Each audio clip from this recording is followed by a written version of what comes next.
Hello everyone, দেখা হলো আবার একটা ছোট্ট মিনি ব্লগে আমার চ্যানেলে। সো কোকুকে দিয়ে দিনটা শুরু করছি। অ্যাকচুয়ালি মা বাবাও এসেছিলো।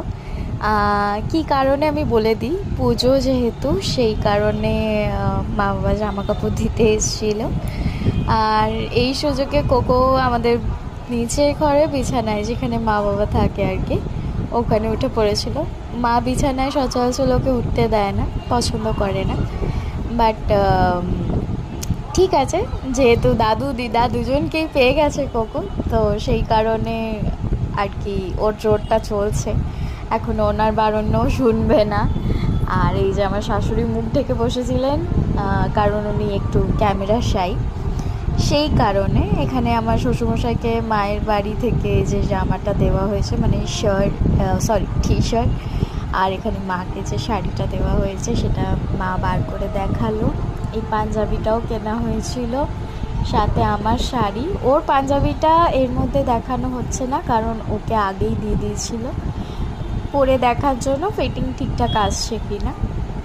এই আমার শ্বশুরমশাই পরে দেখে নিলেন যে জামাটা ঠিকঠাক হয়েছে কি না।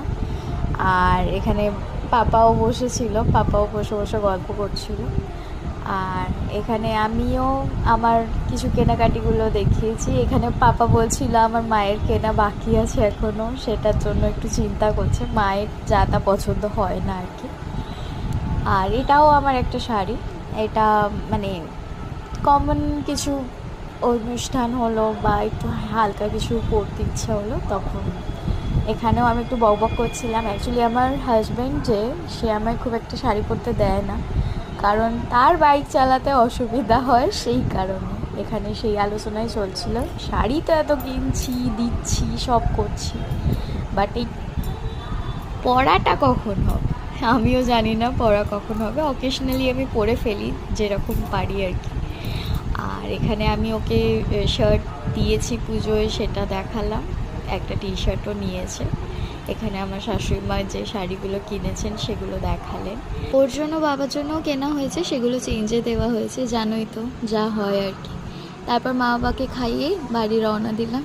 টাটা।